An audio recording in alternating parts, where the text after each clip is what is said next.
नमस्कार दोस्तों, स्वागत है आप सबका हमारे चैनल ईपीएस स्टोर पच्चीवायस पर। आज हम आपके लिए बहुत ही अच्छी खबर लेकर आए हैं। चलो अब शुरू करते हैं।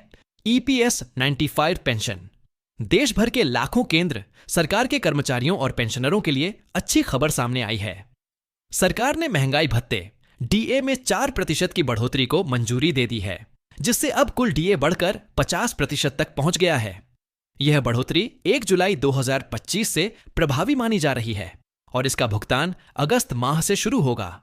इससे कर्मचारियों की सैलरी में लगभग 1300 रुपये तक की सीधी बढ़ोतरी हो सकती है, जो उनके ग्रेड पे और बेसिक पे के अनुसार अलग अलग होगी।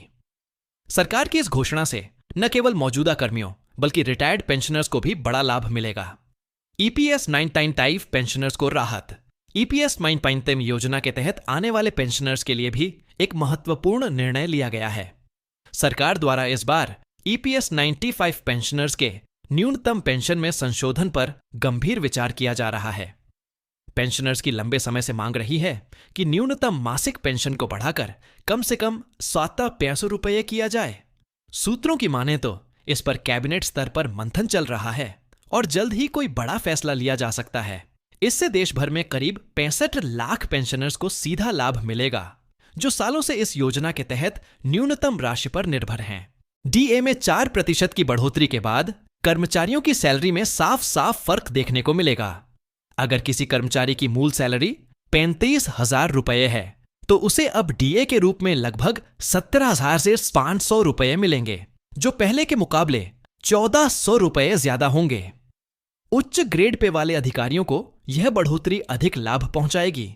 इसके साथ ही पेंशनर्स की मासिक पेंशन में भी समायोजन किया जाएगा, जिससे उन्हें ज्यादा पेंशन मिलेगी। यह बढ़ोतरी महंगाई के इस दौर में कर्मचारियों और पेंशनर्स दोनों के लिए राहत भरी साबित होगी, खासकर जब हर महीने आवश्यक वस्तुओं के दाम लगातार बढ़ रहे हैं। 50% डीए का मतलब अब जब कुल डीए 50% को पार कर गया है, तो सरकार के लिए यह अनिवार्य हो जाता है कि वह बेसिक पे स्ट्रक्चर पर पुनर्विचार करे। सामान्यतः जब डीए 85% के स्तर पर पहुंचता है, तो बेसिक सैलरी को मर्ज करने और भत्तों की पुनर्संरचना की प्रक्रिया शुरू की जाती है। इससे भविष्य में 8वां वेतन आयोग लागू होने की संभावना भी प्रबल हो जाती है। यह बढ़ोतरी न केवल सैलरी स्ट्रक्चर को प्रभावित करती है, बल्कि पीएफ, ग्रेच्युटी और एचआरए जैसी सुविधाओं में भी बड़ा असर डालती है। कर्मचारियों को अब आगामी महीनों में और सुधार की उम्मीद है। ईपीएस पेंशन पर कोर्ट का असर। ईपीएस 95 पेंशन योजना को लेकर सुप्रीम कोर्ट में भी कई अहम याचिकाएं लंबित हैं, जिन पर सुनवाई चल रही है। कोर्ट ने पिछली सुनवाई में केंद्र सरकार और ईपीएफओ को स्पष्ट निर्देश दिए थे कि वे पेंशनर्स की शिकायतों का जल्द समाधान करें। कोर्ट ने यह भी माना कि न्यूनतम पेंशन राशि मौजूदा महंगाई दर के हिसाब से अपर्याप्त है।